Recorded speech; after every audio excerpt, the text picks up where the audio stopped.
Yo, what is up YouTube, man? Today I'm going to be showing you guys how to make the best two-way balance score in NBA 2K22 Next Gen. Super rare build. If you guys are new, make sure to drop a like and subscribe. Now let's get right into this. So this is a very tricky build to make, so I'll be explaining all the things you have to do to make sure you get the name. With the position, you can go point guard, shooting guard, or small forward. I'm going to go shooting guard, and with the height, you could go 6'4", 6'5", 6'6", 6'7". Honestly, I'm going to go 6'7", because if you go 6'4", 6'5", you have to lower your shooting and your ball handling quite a bit to get the name. At 6'7", I still can't have that high of a ball handle and shooting rating, but I make up for it with my height. With the weight, you can go max, you can go min, it does not matter. In the wingspan, I'm putting it at 7'1", because that gives me an 82 three-pointer, and that is the max three-point rating you can have to get this build name. Now, talking about some of the stats I have, so driving dunk 89. If you go 90, it gives you a slasher name, so of course I'd want it higher, but that's as high as we can go. Same thing with close shot. If it gets to a 70, it changes the name to a slasher, so I can't go any higher on those. The driving layup, that can be as high as you want. I put it to 90, gonna be super acrobatic with this build. With the mid-range three-point, both gotta be 82. You can go lower, but if you go higher on either of them, it changes the build name. Same thing with ball handle and pass accuracy. You cannot go 83 ball handle on this build, or you get a playmaker name. With pass accuracy, it changes it to a well-rounded guard. So I made sure I got 65 pass accuracy just to get that bailout on bronze.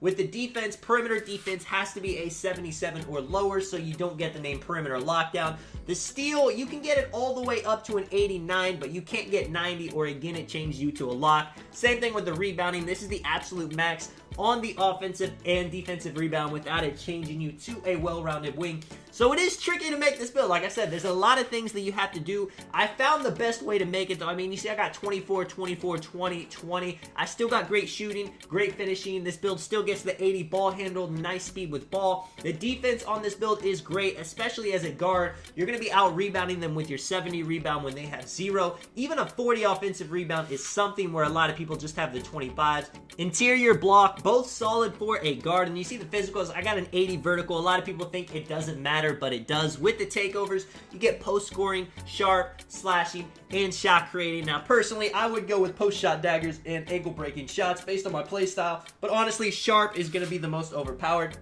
You notice I put up post control, and that's not necessary, but I figured I don't really have anywhere else to put the attributes, so why not go post control? Why not hit some people with some post spins? I am going to be a lot taller than some of the guards. I could have went max weight to get more strength, but I figured speed would be more important. If I'm going against guards that have no strength at all, with my 91 post control, with my post scoring takeover, I will be able to do a lot.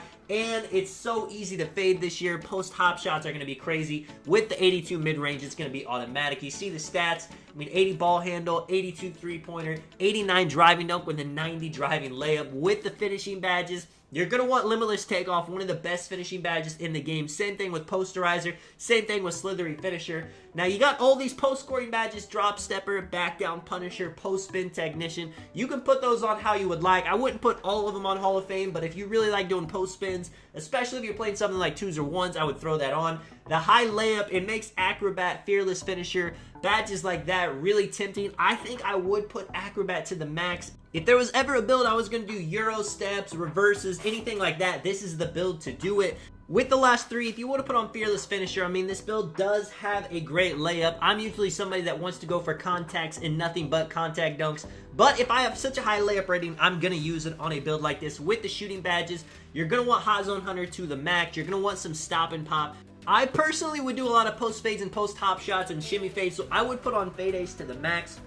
But if you're somebody that's playing more of an off-ball role with this build, I mean, you can put on Catch and Shoot, you can put on Corner Specialist, you can put on Limitless Spot Up. Lucky 7 if you're playing the 1s or the 2s is going to come in handy. If you're playing with an inside build, maybe Volume Shooter is the one to go with. Difficult Shots goes well with any of the shot creating takeovers. You guys choose. Even Circus 3s, I mean, the rating, again, it's not 90s, but you still can be very effective with it. The green window is huge this year if you know how to time your jump shot well. Playmaking badges, Quick First Step, Hyper Drive, Unpluckable is a must with how much people are spamming steals right now. You got Bullet Passer on bronze, Bailout on bronze. I would definitely put both of those, especially if you're playing 2v2, 3v3. Of course, if you're playing the 1s, you don't need that.